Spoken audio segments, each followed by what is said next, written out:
Buenas noches, presidente. Quisiera confirmar si tenemos buen audio. ¿Me escuchan?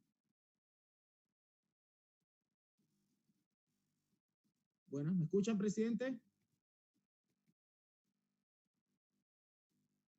¿Me escuchan?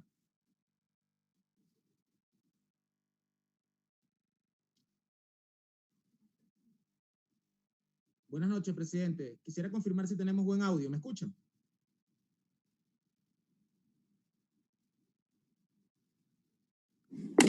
Le escuchamos, señor asambleísta. Gracias, presidente. Buenas noches. Buenas noches, colegas asambleístas. Permítanme, como siempre, expresarle a nuestros hermanos ecuatorianos que están dentro y fuera del territorio un mensaje de fuerza, fe, esperanza. Decirles que juntos, con acciones y actitud positiva, saldremos adelante de esta pandemia. Colegas asambleístas, hoy otra vez ponemos la ley de ayuda humanitaria en debate, en discusión. Ahora para llegar a la ratificación o allanamiento del texto que ha enviado el Ejecutivo. Pero lamentablemente, otra vez, debo de expresarlo, que el veto que hoy tratamos no mejora la situación. Esta no es una ley que necesita el Ecuador para hacer frente a la crisis sanitaria, social y económica que ha derivado del COVID-19. Esta es una ley con fallas. ¿Y por qué menciono esto?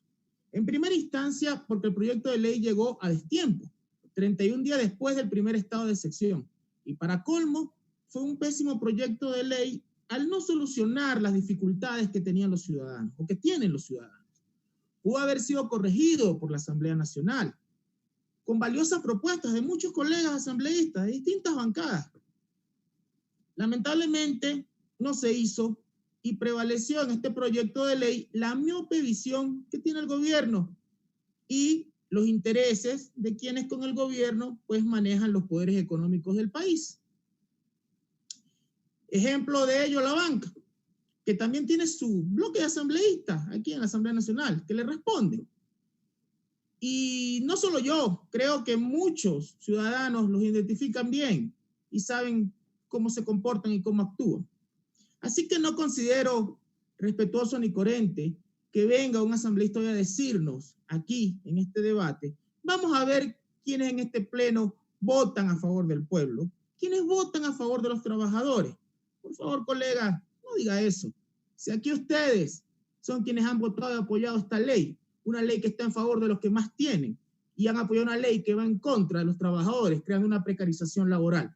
Que bueno, se bajaron los años de precarización, pero es precarización al fin y al cabo. Así que por favor, un poco de respeto y no hablemos como que si estuviéramos amenazándonos a ver quiénes votan a favor, quiénes votan en contra, sabiendo que esta es una ley que tiene fallas. Como mencioné, es triste que en esta intervención se deba señalar, pero esta es una ley que a la Junta Política Monetaria, por ejemplo, apenas se le dice que revise las tasas de interés, cuando lo que tiene que hacer es bajarse las tasas de interés, exigir que se bajen las tasas de interés, para que exista una verdadera reactivación en la economía del Ecuador. Con eso, nada más con eso, ya queda claro que como pedir en una ley bajar las tasas de interés bancarias va en contra de los propios intereses económicos de la banca privada, pues no se hace, no se aprueba y se pone simplemente la palabra revisar. O mejor dicho, sí se lo hace, pero desde el banco propiedad del Estado, por lo que no hay mayor problema en reducir temporalmente sus utilidades y prestar dinero al 5%, lo cual debería ser una tarea de toda la banca privada del país, que ante el nulo control del actual desgobierno está siendo poco solidaria en esta crisis. Esta es una ley que pese a que yo particularmente y formalmente hice una propuesta para evitar ciertas cosas de esta ley, esta es una ley que no prohíbe los despidos en el sector público por lo que queda del año 2020. Esta ley no impide y condena que se sustraigan recursos al sector de la salud y a la educación para privilegiar el pago de la deuda externa, como ha venido haciéndose durante los últimos meses. Lo ha venido haciendo el Ministerio de Finanzas, al cual valga la pena decirlo, pareciera que oscuros intereses en esta asamblea lo quieren proteger. Por favor, seamos transparentes, seámoslo, por favor. La penosa realidad también, colegas, es que en plena pandemia el Ministerio de Finanzas de este gobierno, de este mal gobierno, ha decidido restar 217 y 909 millones de dólares a los ministerios de salud y educación, en esta pandemia. Y eso respectivamente frente al presupuesto inicial del año 2020. Hoy ya son 94 días desde que se declaró el primer estado de excepción. Y lo que va a entrar en vigencia es una ley con muchísimas fallas, que lo que hace, y escúchese bien, esta ley lo que hace es pasarle mayoritariamente la factura de la pandemia al sector trabajador. Y hablando un poco del sector trabajador y del actual desempleo que se está viviendo y que es un tema conocido por todos, acorde a las estadísticas de la Seguridad Social, son ya casi 200.000 empleos formales los que se han perdido en lo que va de este año. Y esto podría aumentar hasta 500.000 para finalizar el año. Ojo con esto. Ahí es donde deberíamos de poner la lupa. Ahí es donde deberíamos estar centrada la mayoría de nuestras acciones. Y no del todo contentos con esta nueva pandemia, el desempleo y por consistente la pobreza son las nuevas pandemias que estamos teniendo. Así que es lamentable que hoy tengamos ministros que públicamente expresan que el rol del Ministerio del Trabajo es defender a las empresas y que ante la triste realidad de masivos despidos de manera indolente, sonríen de oreja a oreja ante las cámaras de la prensa. Esto es inaceptable. Hoy, esta mal llamada ley humanitaria conlleva a que por 2 años la jornada laboral y el respectivo ingreso de los trabajadores se reduzca hasta en un 50%, bajo la quimera del llamado acuerdo entre las partes. Se pretendía que fueran 4 años, pero el mismo gobierno en hora buena se ha vetado y ha reducido la dosis de la precarización laboral. Entonces, estas son cosas que igual, vuelvo a repito, se está creando precarización, no nos engañemos. Esta dicha ficción de acuerdo entre las partes, que todos sabemos es la voluntad del empresario frente al empleador, lejos de ser una solución para la actual crisis, lo que hace es profundizarla.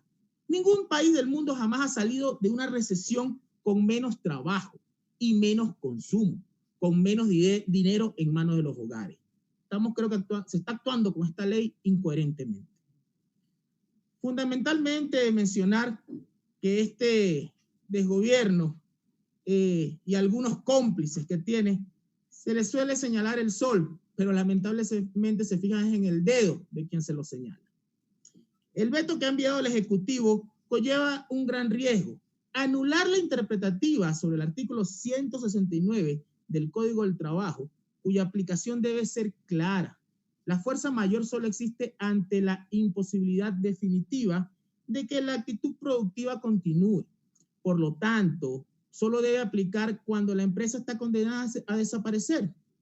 Así que basta ya de permitir abusos por parte de ciertos grupos de empresarios que se quieren aprovechar de la situación de la pandemia para deshacerse de sus trabajadores, que tienen ya varios años de servicio, cuyas liquidaciones les resultan costosas, entre comillas, ¿no? Es fundamental entonces que la Asamblea, y ojalá que por unanimidad, se ratifique en el texto del artículo de la disposición interpretativa que he mencionado. El veto de la ley tampoco soluciona eficientemente la ruptura de la cadena de pago, producto de la cuarentena y el obligatorio encierro. De hecho, el texto enviado en el veto del presidente conlleva que las facilidades de pago sobre servicios básicos en mora, producto de la pandemia, sean menores a los que la Asamblea había aprobado. Por lo que en este punto también es necesario que nos ratificamos sobre el artículo 5 para que 30 días después de la vigencia de esta ley, las empresas prestadoras de los servicios públicos y básicos inicien el cobro de los valores adeudados dividido en 12 cuotas iguales, sin intereses, sin multas, sin recargo, y no en 6 meses como pretende el Ejecutivo, que evidentemente esto no dimensiona las dificultades por las que están pasando los hogares ecuatorianos. También resulta muy lamentable, pero salvo estos pocos textos que ya he mencionado en función del mal menor, lo que nos queda a nosotros como bloque de la Revolución Ciudadana quizás sea la abstención ante una ley que está muy lejos de ser la solución a los problemas que día a día acechan a los ciudadanos. Lamentablemente, sufrimos la peor crisis de la historia mundial y quizás somos dentro de la región el peor país que lo ha manejado. El actual gobierno ha manejado esto de una forma totalmente ilógica. Es por eso que ya son más de 12.000 fallecidos por encima de lo usual. la economía se contraerá entre un 6 y un 10%. Y esta mala ley, lejos de ser la solución, va a agravar un poco más la situación. Así que hay que tener cuidado con esto, porque lo que aprobemos hoy puede ser perjudicial para el pueblo ecuatoriano. Hasta aquí mi intervención, señor presidente.